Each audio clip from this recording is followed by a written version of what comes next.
How dare an uneducated girl like you act so bold? Arthur's firm has already made their promise. Who are you to open your mouth? Julian shoved Grace's shoulder with a sneer. Grace's sister-in-law, Sue, rushed in with a scream to support her. Julian, wake up! How can you act like this on the day of the family memorial? Shut up! This is the only way to save our family. Sue bit her lip and squeezed Grace's hand tightly, but Grace only offered a faint smile. It was a silent signal that she was fine. Grace walked up to Julian and shoved the divorce papers back against his chest. Fine. I will give you exactly what you want. I will sign these and send them to you. Grace walked into the kitchen and emerged with a single, worn leather bag. As she headed for the door, Eleanor's sharp mockery followed her like a knife. Stepping outside, the humid wind of a coming storm brushed her cheek, and there a black luxury sedan sat idling in front of the house. The door opened, and a man named Theodore bowed deeply with respect. For 10 years, Grace endured the coldness of her husband and the cruelty of his family, treated like a silent servant because she came from a humble background. Will she truly let her husband get away with bringing a mistress home and demanding a divorce on such a sacred family day? Once they discover Grace's true identity, a storm will tear this house apart. Stay tuned for this story of brilliant revenge and emotional restoration. Thank you for visiting our channel. Before we begin, please subscribe and like this video, and let us know where you are listening from in the comments so we can send our warmest wishes your way. Now let us begin today's story. A heavy, oppressive fog rolled off the Charles River, swallowing the gas-lit lanterns of Beacon Hill in a ghostly, white shroud. It was the kind of morning where Boston felt less like a modern city and more like a faded charcoal drawing, its cobblestone streets slick with a damp chill that seeped through the thickest wool coats. Inside the Harrison estate, a towering brownstone that breathed with the weight of 2 centuries of family secrets, the air was thick with the scent of floor wax and roasting lamb. Grace, a woman whose gentle face held the quiet strength of the Maine coastline she had left 10 years ago, moved through the grand kitchen like a ghost in her own home. She was 40 now, but the silver threads beginning to lace through her chestnut hair felt like scars earned in a war she was never meant to fight. She was the mistress of the house in name, yet her hands were red and chapped from a morning spent scrubbing silver and prepping a feast that would feed 50 of the city's most influential elite. She had been awake since 4, her movements precise and hushed. There were no caterers. Her mother-in-law, Eleanor, insisted that a proper Harrison wife should demonstrate her devotion through service.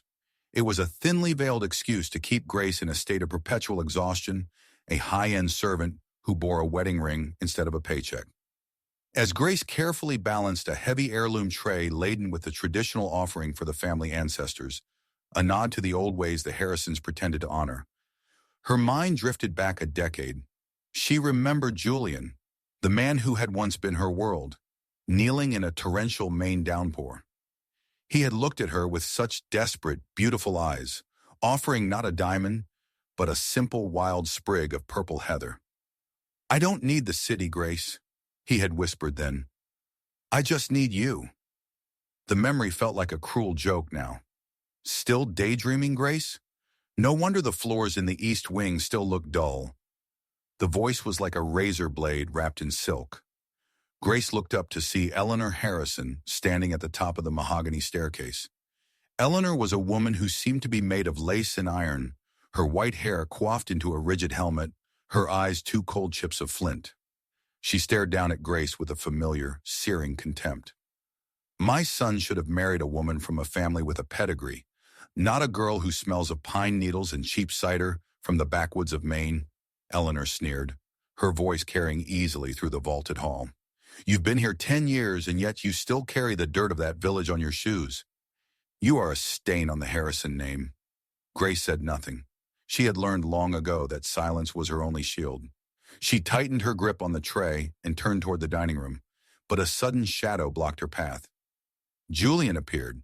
At 42, he had inherited his father's sharp jawline, but none of the old man's integrity. He was dressed in a tailored tuxedo that cost more than Grace's father had made in a year, yet his face was flushed with a restless, ugly energy. He didn't look at Grace. He looked through her. Julian, Grace said, her voice soft and trembling. "The guests will be arriving in an hour. Your father's 70th birthday. It's a milestone. Please help me with the seating arrangements." Julian let out a dry, jagged laugh. Instead of reaching for the tray, he reached into his inner pocket and pulled out a thick, white envelope. With a flick of his wrist, he slapped the papers against the tray Grace was holding, the force of it jarring her arms. "I'm done, Grace," Julian said, his voice cold and terrifyingly flat. "I'm done pretending that you belong in this house. I'm done pretending that I'm not embarrassed every time I have to introduce you to my colleagues." He shoved her. It wasn't a violent strike, but a dismissive, powerful push, as if he were clearing away a piece of clutter. Grace gasped, her heels skidding on the polished floor. The heavy silver tray tilted. Time seemed to slow as the Harrison family's heirloom porcelain, pieces that had survived the Great Depression at the turn of the century, slid off the edge. The crash was deafening. Shards of delicate white china exploded across the floor like bone fragments. The offerings of fruit and wine spilled into the cracks of the floorboards, staining the wood like old blood. Grace lay on the floor, her palms stung by the impact, staring at the wreckage. "Julian, why?" "Because the city of Boston doesn't reward loyalty to the past, Grace," Julian snapped. "It rewards progress." The front door opened, and a gust of the biting Boston fog swept into the foyer. A young woman stepped in. She couldn't have been more than 25, with blonde hair that shimmered like gold leaf, and a smile that was both triumphant and cruel. This was Chloe, Julian's executive assistant. Julian walked over to her and took her hand, interlacing his fingers with hers in a display of intimacy that felt like a physical blow to Grace's chest. He led her into the center of the grand hall, right as the first few early guests, members of the Boston Bar Association and city councilors, began to trickle through the door. Eleanor descended the stairs not to help Grace, but to stand beside Julian and Chloe, forming a new united front. "Listen to me, everyone," Julian's voice boomed, silencing the murmurs of the arriving guests. He pointed a trembling finger at Grace, who was still on her knees amidst the broken porcelain. "My father, Arthur, has spent 70 years upholding the law, and today I am honoring that legacy by reclaiming my own life." He stepped toward Grace and dropped a fountain pen onto the floor beside her. "Sign the divorce papers, Grace," Julian commanded, loud enough for every socialite in the room to hear. "Consider it my gift to my father. I'm finally purging the Harrison estate of its greatest mistake. I'm moving forward with someone who actually understands the weight of our name." The room went silent, save for the ticking of the grandfather clock. Grace looked at the faces of the elite, people she had cooked for, served and cleaned up after for a decade. Not one of them looked away. Not one of them offered a hand. They watched with a detached, morbid curiosity, as if she were a fallen horse in the street. Grace looked down at the divorce papers. Then she looked at the broken shards of the life she had tried so hard to build. Her heart didn't break. It grew cold. A strange, terrifying clarity washed over her. The Heather Julian had given her 10 years ago was long dead, but the woman who had accepted it was finally starting to wake up. The humiliation in the grand foyer hung in the air, like the heavy Boston salt mist. But Grace did not stay to watch the spectacle of her own replacement. While the elite of Beacon Hill whispered behind their lace fans, Grace retreated. She moved with the silent, practiced grace of a woman who had learned to occupy as little space as possible. She slipped through the heavy swinging doors that separated the world of high society pretense from the world of labor. The kitchen was her sanctuary and her cell. For 10 years she had been a shadow, a high-end servant without a wage. Here the air was still warm from the ovens, smelling of rosemary and clarified butter. Grace stood over the central marble island, her heart thumping a frantic rhythm against her ribs. She looked down at her hands. They were raw, the skin etched with fine lines from a decade of harsh detergents and garden soil. They were the hands of a laborer, starkly different from the soft, pale, manicured fingers of Chloe, which Grace had seen draped so possessively over Julian's tuxedo sleeve just moments before. From the other side of the door, the murmurs of the guests drifted in like a slow poison. "Poor Grace," a woman's voice tittered. Likely Mrs. Gable, a neighbor who spent more on her poodles than most spent on their mortgages. She was always so obedient, almost pathologically so. Some people simply lack the spine for our world. Grace ignored them. She had one final task. She moved to the back of the stove where a heavy cast-iron pot sat. In it, she began to prepare a New England clam chowder. It was a humble dish, creamy and rich with the brine of the Atlantic, the only meal that the patriarch, Arthur Harrison, truly loved. Eleanor had strictly forbidden it for the gala, claiming it was peasant food that would ruin the sophisticated palate of their French-inspired menu. But Grace knew Arthur. She knew that beneath the lawyer's robes was a man who missed the simple docks of his youth. As she chopped the salt pork and diced the potatoes, a new figure entered the kitchen from the service entrance. This was Samuel, the Harrisons' longtime groundskeeper. He was a man in his late 60s, with a face like weathered leather and eyes that had seen the rise and fall of many Boston seasons. He carried a small crate of fresh herbs, but his gaze was fixed on Grace. "I heard the commotion in the hall, Miss Grace," Samuel said, his voice a low, gravelly rumble. "You don't deserve this. None of it." Grace didn't look up from her knife. "It doesn't matter what I deserve, Samuel. It only matters what is done." "The old man, Arthur, he's not like the others," Samuel whispered, stepping closer. "He knows what you've sacrificed. Don't let Julian and that Ice Queen mother of his extinguish your light. There's a world beyond this hill." Grace stopped her knife. For a second, the stoic mask slipped, and her eyes filled with a sudden, stinging heat. "I've forgotten how to live in that world, Samuel. I've been a shadow for so long, I'm afraid the sun would just burn me away." "You're not a shadow," Samuel insisted, placing the herbs on the counter. "You're the foundation, and when the foundation leaves, the house tends to crumble." Grace offered him a small, tragic smile and turned back to her chowder. She stirred the cream in, watching the steam rise. She added the fresh clams, their shells clicking softly. It was a masterpiece of simplicity, a dish that tasted of home, of Maine, of things that were real. The doors swung open with a violent thud. Eleanor Harrison marched in, her silk gown rustling like a warning. Her face was contorted with a cold, focused fury. She didn't look at Samuel. She looked only at the pot on the stove. "What is that smell?" Eleanor demanded, her voice trembling with indignation.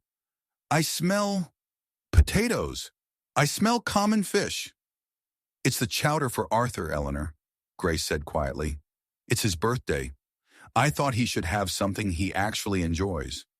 Eleanor's eyes snapped to Grace's face. "You thought? You are not paid to think, Grace.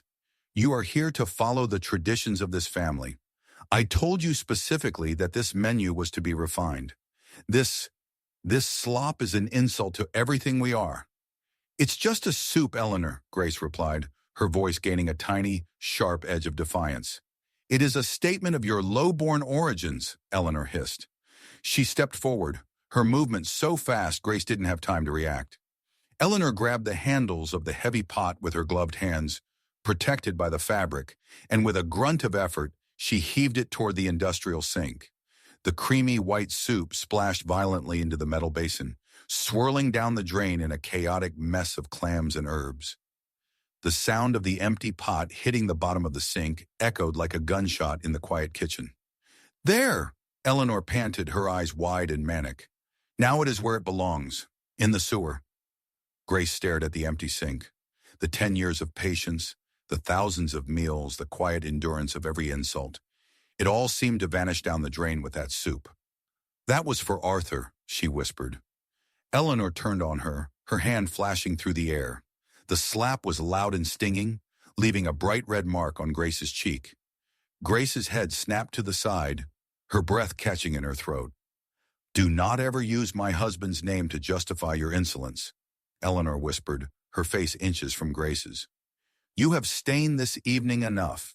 You will clean this mess, you will put on a clean apron, and you will serve the guests without speaking another word. If I see a single tear, I will make sure you leave this house with absolutely nothing but the rags on your back." Eleanor turned on her heel and swept out of the kitchen, the swinging doors clicking shut behind her. Grace stood alone by the sink. The red sting on her face was nothing compared to the cold, dead weight in her chest. She looked at her chapped, red hands, and then at the drain where the chowder had disappeared. Samuel, who had stood frozen in the corner, moved toward her, his face etched with sorrow. Miss Grace. I'm fine, Samuel, she said, her voice sounding as if it were coming from a great distance. She reached for a sponge. I have to clean the sink. Eleanor wants it spotless. But as she wiped the stainless steel, her fingers brushed against the divorce papers Julian had shoved into her pocket earlier. She felt the sharp edge of the paper, and for the first time in a decade, Grace didn't feel like a servant. She felt like a woman who was finally, painfully, becoming solid again. The gala roared on the other side of the kitchen doors, a cacophony of tinkling crystal and hollow laughter that sounded to Grace like the rattling of chains. She stood by the sink, the phantom sting of Eleanor's slap still warming her cheek, while the discarded clam chowder slowly vanished into the plumbing. She didn't cry. The time for tears had passed years ago, dried up by the relentless heat of the Harrison stoves and the coldness of their hearts. In the grand ballroom, Julian was the center of a parasitic orbit. He held a glass of vintage scotch in one hand and Chloe's waist with the other, his laughter booming as he regaled a group of junior partners with tales of restructuring the firm. To him, Grace was already a memory, a piece of old furniture he had finally dragged to the curb. He felt a profound sense of lightness, convinced that by shedding a lowborn wife, he was finally ascending to his rightful place among the Boston gods. Grace! The voice was thin, rasping like dry autumn leaves against a window pane. Grace turned to see Arthur Harrison standing in the doorway of the kitchen. He was 70 tonight, but he looked 80. His tuxedo hung loosely on a frame thinned by a secret illness he refused to name, and his eyes, once the sharpest in the Massachusetts judicial system, were clouded with a weary sadness. "Father," Grace whispered, instinctively reaching for a towel to hide her chapped hands. "You shouldn't be in here. The guests, the toast is about to begin." "To hell with the toast and to hell with the guests," Arthur muttered, leaning heavily on his silver-headed cane. He looked at the red mark on her cheek, then at the empty pot in the sink. He didn't ask what happened. He lived with Eleanor, he already knew. "Come with me, to the study. Now." Grace hesitated, glancing at the stack of dessert plates waiting to be garnished. "Eleanor said, Eleanor does not own the air you breathe, though she tries her best to bottle it," Arthur snapped, though his eyes remained soft. "Follow me." They navigated the back service corridor, a dim artery of the house that bypassed the glitter of the party. Arthur's study was a sanctuary of mahogany, leather-bound books, and the faint, comforting scent of pipe tobacco, a room Julian was rarely invited into.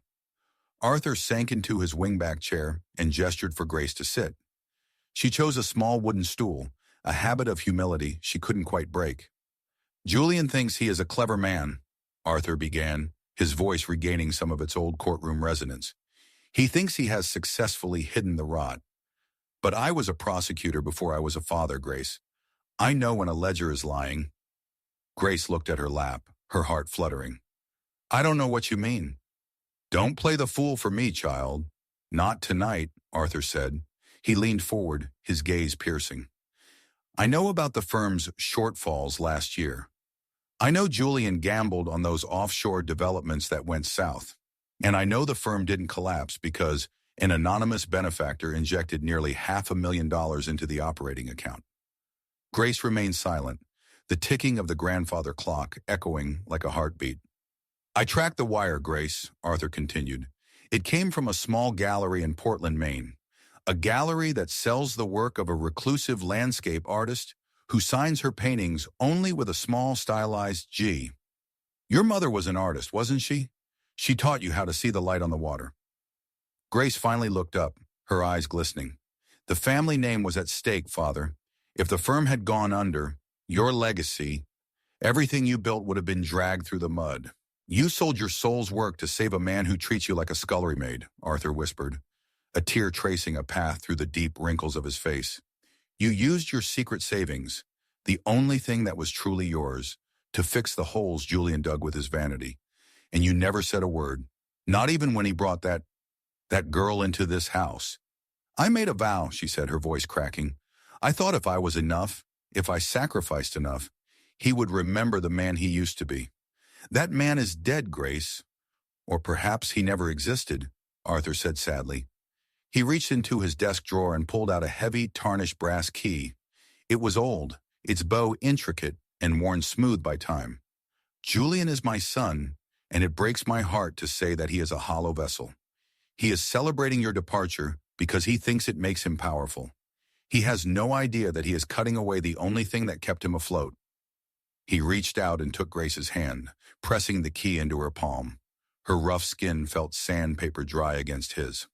This is the key to a property in Providence, Arthur said. An old textile mill I converted into a gallery and studio space decades ago.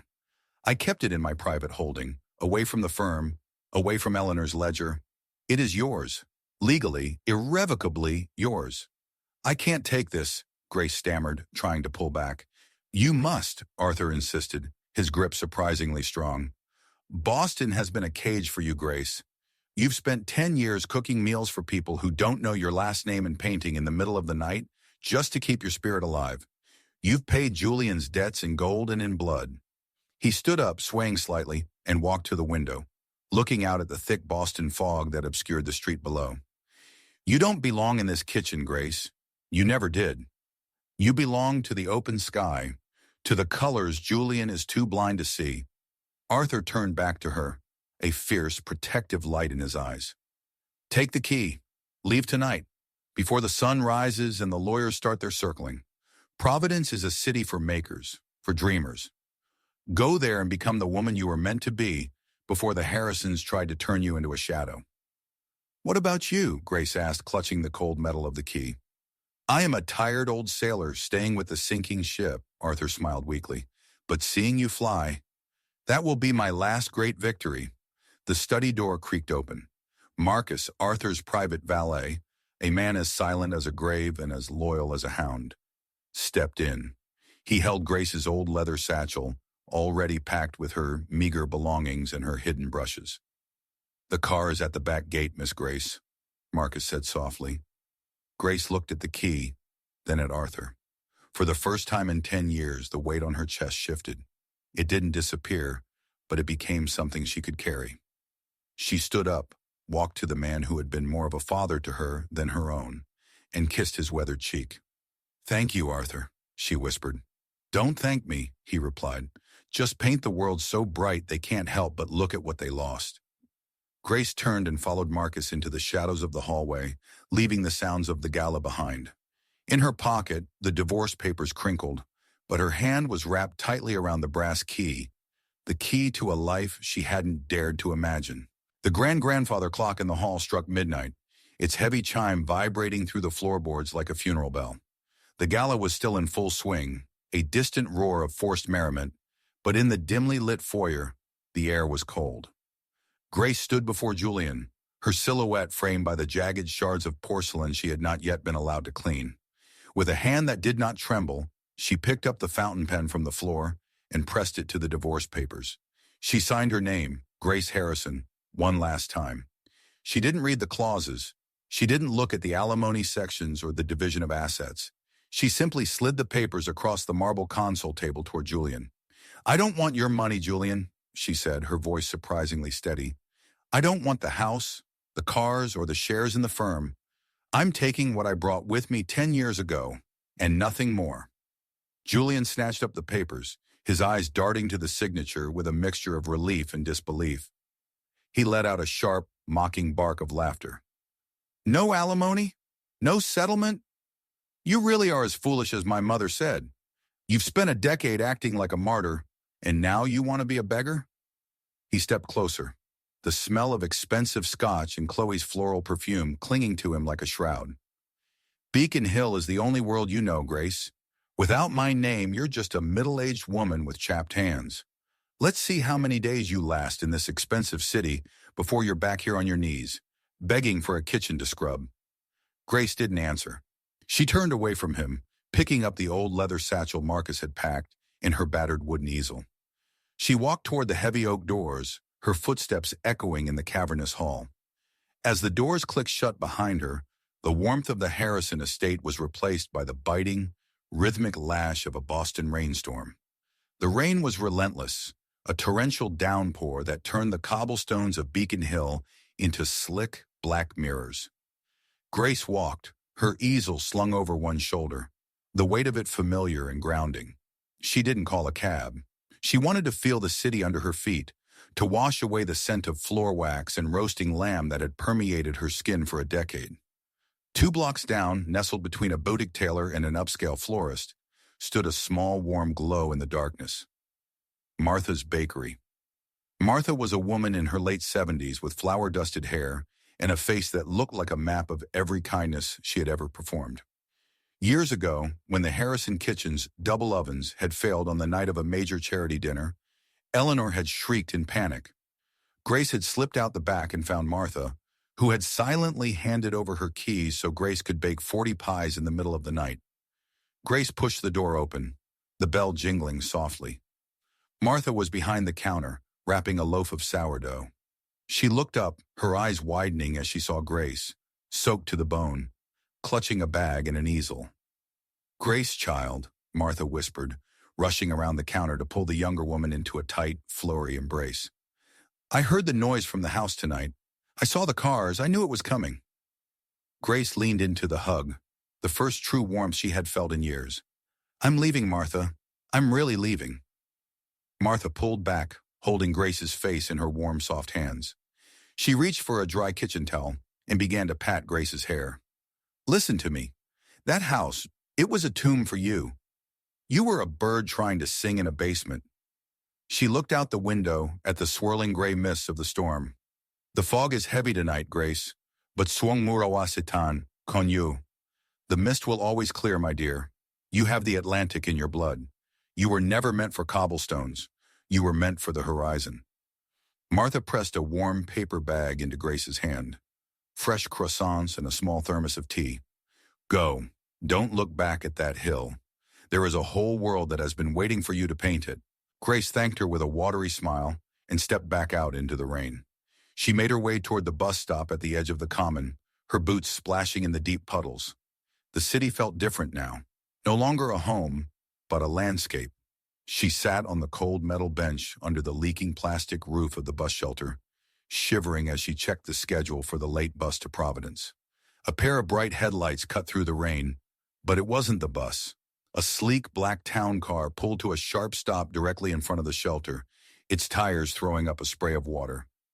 Grace tightened her grip on her easel, her heart racing. The rear door opened, and a man stepped out into the rain, holding a large black umbrella. He was dressed in a sharp, charcoal gray suit, his movements precise and professional.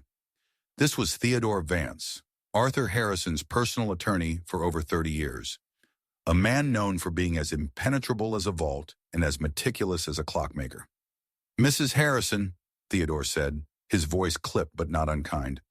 "I've signed the papers, Theodore," Grace said, her voice rising over the sound of the rain. "Julian has them. I'm not contesting anything." Theodore stepped under the shelter, closing the distance. "I am not here on behalf of Julian. I am here as the executor of Arthur Harrison's private trust." He reached into his breast pocket and pulled out a heavy, cream-colored envelope, protected by a plastic sleeve. "Mr. Harrison anticipated that your departure would be abrupt. He instructed me to meet you the moment you left the premises." He handed the envelope to Grace. "The brass key you were given tonight is for a property in Providence, as you know. However, Arthur wanted to ensure you understood the full scope of your new beginning." Grace opened the envelope with trembling fingers. Inside was a deed and a formal certificate of incorporation. "Arthur has spent the last year quietly acquiring the surrounding lots of that old mill," Theodore explained. "You are not just inheriting a studio, Grace.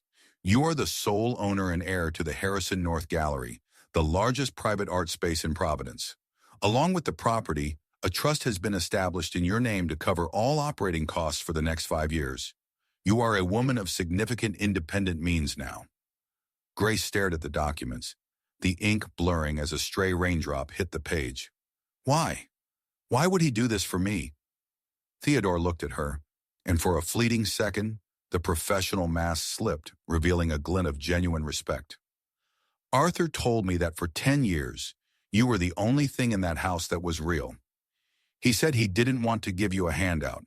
He wanted to give the world a chance to see what he saw every time he looked at your paintings." The bus to Providence pulled up, hissing as its brakes engaged, its headlights illuminating the rain-streaked windows of the town car. "My driver can take you to Rhode Island, Mrs. Harrison," Theodore offered. Grace looked at the luxurious car, then at the weathered orange bus. She looked at the documents in her hand, the proof that she was no longer a shadow, but an owner. She shook her head slowly. "No, thank you, Theodore," Grace said, stepping toward the bus doors. "I think I'd like to take the bus. I want to see the road change from the window." She climbed the steps, paid her fare, and found a seat at the very back. As the bus pulled away from the curb, leaving the lights of Beacon Hill behind, Grace leaned her head against the cool glass. The fog was still there, but for the first time in a decade, she knew exactly where she was going. The bus ride from Boston to Providence was a bridge between two lives, crossed in the quiet hours before dawn. As the skyline of the Massachusetts capital faded into the rearview mirror, Grace watched the landscape shift from the rigid, vertical geometry of Beacon Hill to the rolling, wooded hills of Rhode Island. By the time the bus pulled into Kennedy Plaza, the rain had softened into a gentle mist, and the air smelled of salt water and cedar. Providence felt different, grittier, more textured, and pulsing with a restless, creative energy that Boston's high society circles often suppressed. Grace found her way to the old textile mill in the jewelry district. It was a massive brick structure with soaring windows that had once seen the labor of 1,000 weavers. Now, under the brass key Arthur had given her, it was a sanctuary of silence and light. The Harrison North Gallery was breathtaking. The floors were polished maple, the walls a stark gallery white, and the top floor served as a private studio where the light poured in like liquid honey.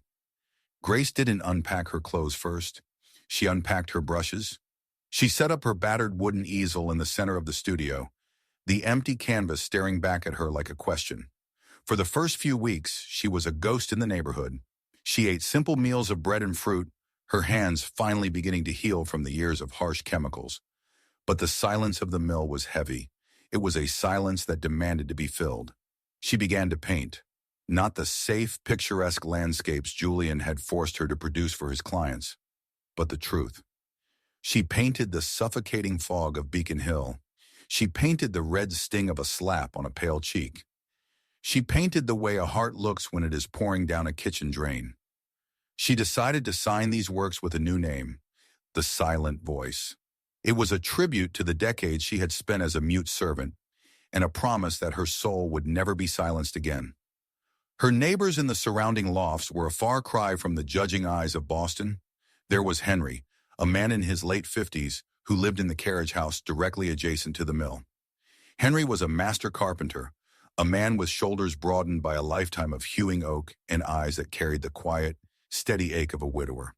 He was often seen on his porch, sanding a piece of mahogany or tending to the small, stubborn patch of garden between their properties. Their first real meeting happened over a dying sprig of heather. Grace had tried to plant a small bed of it near her entrance, a defiant attempt to reclaim the flower Julian had used to trap her. But the soil was rocky and neglected. "You're burying the roots too deep," Henry said one evening, his voice a low, melodic baritone that reminded Grace of a cello. He was leaning against the fence, a wood plane in his hand. "Heather likes to breathe. It's a hardy thing, but even the tough ones need a little space to stretch." Grace looked up, her face smudged with dirt. "I'm not very good at things that grow for pleasure. I'm used to things that grow because they're told to." Henry walked over, his movements slow and deliberate. He knelt beside her, his large, scarred hands gently moving the soil. "Nothing grows well under orders, Miss Grace. It just survives. If you want it to bloom, you have to let it forget the winter." Over the next few months, their friendship took root in that garden. Henry taught her the chemistry of the earth, while Grace taught him how to see the 20 shades of blue in a Rhode Island twilight. They worked together, transforming the rocky patch into a vibrant sea of purple and pink heather. More importantly, Henry talked to her as if she were a person, not a position. One evening, as they sat on the porch steps drinking cold tea, Grace confessed her fear that she was nothing without the Harrison name. "A chair isn't a chair because of the house it sits in," Henry said, wiping sawdust from his brow. "It's a chair because of the grain of the wood and the strength of the joinery." You spent 10 years being a wife, Grace, but that was just the room you were in. The grain of who you are, that's been there all along. You're the finest artisan I've ever met, and I've spent my life around people who make things. His words were the sunlight her spirit needed. Under the banner of the Silent Voice, Grace opened the gallery's first exhibition. She didn't hold a gala. There was no champagne, just wine from a local vineyard and the raw, visceral power of her art. The reaction was instantaneous. The art critics from the Providence Journal and even the Boston Globe were haunted by the work. They spoke of the unbearable intimacy of her brushstrokes and the miraculous transformation of pain into beauty. The Silent Voice became a sensation, a mysterious figure whose work spoke to every woman who had ever felt invisible. Success, however, has a way of catching the eye of the vultures. One afternoon, Theodore Vance arrived at the gallery. He looked out of place in the airy, creative space, his gray suit a sharp contrast to the colorful canvases. He didn't come with a greeting. He came with a folder. "The Harrison Group is in trouble, Grace," Theodore said, his voice unusually strained. Julian's offshore ventures weren't just a failure. They were a catastrophe. He's been liquidating assets for months, but the creditors are closing in. Eleanor has moved into a smaller apartment, and the Beacon Hill house is on the verge of foreclosure. Grace looked at a painting she had just finished, a depiction of a bird finally clearing a tall brick wall. "Why are you telling me this, Theodore?" "Because an anonymous investment firm, Apex Heritage Holdings, has made a massive multi-million-dollar offer to buy this gallery and the surrounding mill properties," Theodore explained. "The offer is far above market value. It would provide you with enough wealth to live 10 lifetimes in luxury." Grace felt a chill. "Who is Apex Heritage?" Theodore hesitated. "My investigation suggests they are a shell company controlled by a consortium of Julian's remaining creditors. They don't want the art, Grace. They want the land. They want to turn this mill into high-end condos to bail out the Harrison Group's debts. Julian is behind the push. He thinks he can use your success to buy back his life." Grace walked to the window looking out at the garden. She saw Henry in the distance, carefully bracing a young sapling against the wind. She thought of the 10 years she had spent as a shadow, her labor and her talent stolen to fuel a fire that had eventually consumed itself. The Harrison Group, the name that had once been her cage, was now a drowning man reaching for her ankle. They were offering her millions, a fortune that would make her equal to them in the only way they understood: money. "They think I'm still the girl from Maine who can be bought with a sprig of heather," Grace whispered. She turned back to Theodore, her eyes shining with a cold, clear fire. "Tell Apex Heritage that the Harrison North Gallery is not for sale. Not for $1 million, not for $1 billion. Tell Julian that some foundations are built on things he can't liquidate." As Theodore left, Grace felt a profound sense of peace. The resurgence was complete. She was no longer Grace Harrison, the shadow. She was the Silent Voice, and for the first time, the whole world was listening. The winter wind in Boston didn't just blow, it bit, howling through the narrow alleys of Beacon Hill like a creditor demanding payment. Inside the Harrison brownstone, the heat had been turned down to a shivering 55 degrees. Eleanor Harrison sat in her drawing room, her once immaculate silk shawl wrapped tightly around her thin shoulders. The room felt cavernous and hollow, stripped of the original oil paintings and the French crystal vases that had defined her status for 40 years. On the mahogany coffee table sat a velvet-lined box, once home to a suite of Burmese rubies. Now it held only a pawn ticket and a heavy sense of shame. Julian's restructuring of the firm hadn't just failed, it had imploded. The offshore developments were revealed to be little more than a sophisticated house of cards, and when the wind changed, the cards flew into the Atlantic. Julian paced the threadbare rug, his tuxedo jacket wrinkled, his eyes sunken and rimmed with a desperate manic red. "The bank won't extend the line, Mother. They've already started the foreclosure paperwork on the main house, and Beacon Hill is next if we don't find a bridge loan by Friday." "And your little friend, Chloe?" Eleanor asked, her voice brittle. "Gone," Julian snapped, his voice cracking. "She left for Palm Beach the moment the first subpoena arrived. She was never the point, Mother. The point is survival." He stopped pacing, his gaze fixing on a newspaper clipping. There is one person who can save us, the owner of the Harrison North Gallery in Providence. They've just sold a collection to the Guggenheim for $7 million. If I can convince them to partner with us, to use the gallery as collateral for a new investment vehicle, we can stall the creditors. Do you even know who they are? Eleanor asked. Nobody does. They call her the silent voice, Julian said, grabbing his coat. But everyone has a price. I'm going to Providence. I'll make her an offer she can't refuse. The drive to Rhode Island was a blur of gray slush and mounting anxiety. Julian pulled his rattling Mercedes, the only asset the bank hadn't yet seized, up to the curb of the old textile mill. The building was magnificent, glowing with warmth and success. He adjusted his tie in the rearview mirror, trying to summon the old Harrison arrogance, though it felt like a costume that no longer fit. As he approached the glass and steel entrance of the gallery, he stopped. A small crowd had gathered on the sidewalk, hushed and respectful. In the center of the group stood a woman. She was dressed in a floor-length coat of midnight blue cashmere, her hair swept up in an elegant, effortless chignon that caught the pale winter sun. She was talking to Dr. Alistair Thorne, the head of the Rhode Island School of Design, a man Julian had spent years trying to impress without success. Julian watched, mesmerized.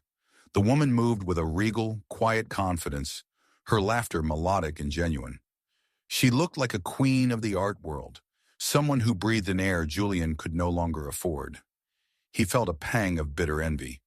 This was the success that should have been his. He waited until the crowd dispersed, his heart hammering against his ribs.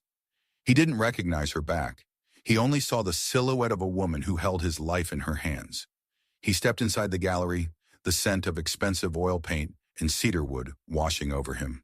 The walls were covered in canvases that seemed to pulse with emotion. Depictions of storms, of healing, of light breaking through thick, oppressive fog. "May I help you?" The voice came from the reception desk. It belonged to Isabella, a young, sharp-eyed gallery assistant with a streak of violet in her hair and an air of cool professionalism. She looked at Julian's wrinkled suit with a faint, discerning flick of her brow. "I have an appointment with the owner," Julian lied, his voice regaining a bit of its practiced iron. "Julian Harrison of the Harrison Group." Isabella checked a digital tablet. "We have no such appointment, Mr. Harrison, but the artist is currently in her private viewing room. She said she was expecting a representative of the creditors. I suppose that's you."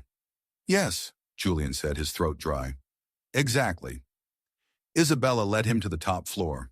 The room was circular, with floor-to-ceiling windows that offered a panoramic view of the Providence River. In the center of the room sat a high-backed velvet chair, facing away from the door toward the water.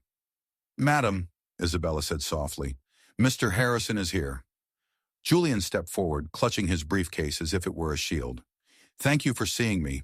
I know our previous offer through Apex Heritage was rejected, but I've come to speak to you personally. The Harrison Group has a legacy that spans generations in New England. We are facing a temporary liquidity issue, but with your capital and our name, we could dominate the East Coast market. I'm prepared to offer you a seat on our board and a 50% stake in—" The chair began to rotate, slowly, deliberately. Julian's words died in his throat. He watched as the midnight blue cashmere coat came into view, followed by a face he knew better than his own, yet didn't recognize at all. Grace. Her skin was glowing, the chestnut hair thick and healthy, the chapped red hands he had mocked now smooth and adorned with a single elegant silver ring. But it was her eyes that stopped his breath. They were no longer the eyes of a servant looking for approval. They were the eyes of an ocean, deep and immovable. Julian's briefcase slipped from his numb fingers, hitting the floor with a dull thud. He swayed, his knees nearly buckling. "Grace?" She didn't stand up. She simply looked at him, a faint ghost of a smile playing on her lips. "Hello, Julian. You're late. I believe the mortgage on the Beacon Hill house was due 3 hours ago. The gallery, the silent voice." Julian stammered, his mind reeling as he tried to reconcile the woman who had scrubbed his floors with the woman who now owned his future. He looked around the room, seeing the $1 million canvases, the prestige, the power. "How? My father. Arthur did this, didn't he? He cheated me. Your father didn't cheat you, Julian, Grace said, her voice calm and steady. He simply gave the seeds to the person who knew how to make them grow. You spent 10 years trying to bury me in the dark. You forgot that I was a seed. Julian fell into a chair opposite her, his face ashen. He looked like a broken child. Grace, please, you have to help. If the firm goes under, the Harrison name is finished. Mother is selling her wedding rings. I have nowhere else to go. You're a good person, Grace. You always were. You believe in kindness, in helping those in need. Grace leaned forward, the light from the window catching the silver of her ring. You're right, Julian. I am a person of faith. But my faith is no longer in your ledgers or your empty promises. She stood up, walking to the window and looking out at the city she had come to love. For 10 years, I prayed for a miracle in that kitchen, she said softly. I thought the miracle would be you changing, but God had a different plan. The miracle wasn't you staying, it was me leaving. She turned back to him, her expression one of profound, crystalline peace. You came here looking for numbers to save your life, but I believe in the justice of a higher power more than I believe in your spreadsheets. If you believe God still performs miracles, Julian, then this story, my story, should restore your faith. Because the miracle is that I finally found my voice while you were busy trying to steal it. Julian stared at her, a single pathetic tear tracking through the grime on his cheek. He realized with a crushing finality that the woman he had, Shua Joy, was the only person who could have saved him. Not because of her money, but because of the grace he had never deserved. Isabella, Grace said, her voice ringing with a new, unshakable authority. Please show Mr. Harrison to the exit, and remind the groundskeeper to lock the gate. The fog is coming in early tonight. As Julian was led away, Grace sat back down. She didn't feel triumph. She felt a quiet, holy relief. The mask had fallen, and for the first time in her life, she was looking at a world that was finally, beautifully in balance. The gavel of the Boston Housing Court fell with a finality that echoed like a shot through the sterile, wood-paneled room. Julian Harrison sat paralyzed as the judge finalized the foreclosure of the Beacon Hill estate. Beside him, Eleanor clutched her worn leather handbag, her knuckles white, her eyes staring at nothing. They had lost. The legacy, the lineage, the very walls that had defined their existence were no longer theirs. Grace stood at the back of the courtroom, not as a spectator, but as the new proprietor. Through a series of complex legal maneuvers orchestrated by Theodore Vance, Grace had not invested in the Harrison Group. She had waited for it to die and then bought its skeleton. Specifically, she had purchased the mortgage of the Harrison brownstone through her private foundation. As the court cleared, Julian approached her, his face a mask of sweating desperation. You bought it, he rasped, his voice a ghost of its former arrogance. You bought the house. Does this mean we can stay? We can work out a lease, Grace. I'll do anything. Grace looked at him, and for the first time she felt no tremor of fear, no instinct to serve.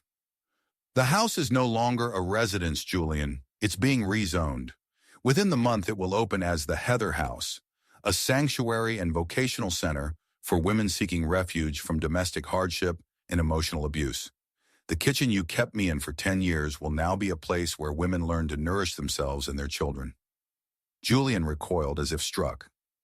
You're turning my family home into a shelter? You're destroying our name. No, Julian, Grace replied calmly. I'm finally giving that house a soul. You have 48 hours to vacate the premises. 2 days later, the rain returned to Boston, a cold, gray drizzle that blurred the edges of the historic district. Grace stood on the sidewalk across from the brownstone, watching a moving crew carry out the last of the Harrisons' remaining furniture. Julian was nowhere to be seen. He had been spotted earlier at a bus station, his luxury car repossessed, carrying 2 suitcases and a bottle of cheap gin. Rumor had it Chloe had blocked his number the moment the bankruptcy became public, fleeing to the Hamptons with a junior partner from a rival firm. A small, shivering figure emerged from the front door. Eleanor Harrison stepped onto the sidewalk, her thin heels clicking weakly on the wet cobblestones.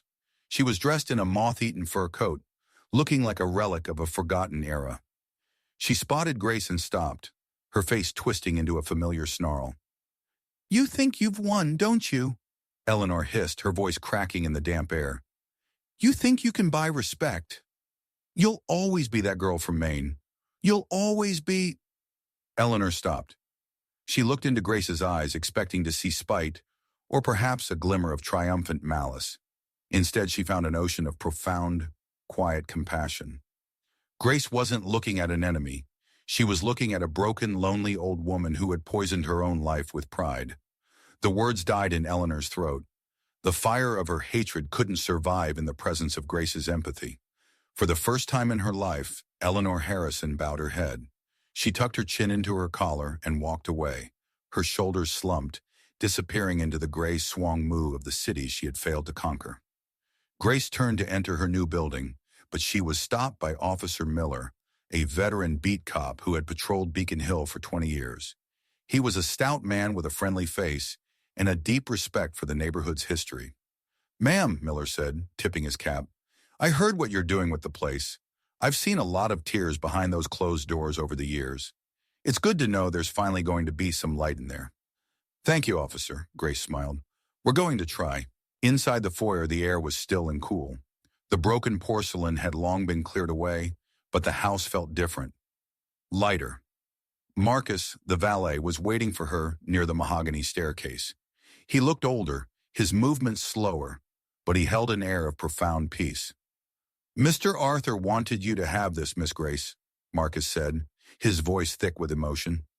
He handed her a sealed, cream-colored envelope. He wrote it the night you left for Providence. He told me to give it to you only when the house was yours again. Grace took the letter and walked into Arthur's old study.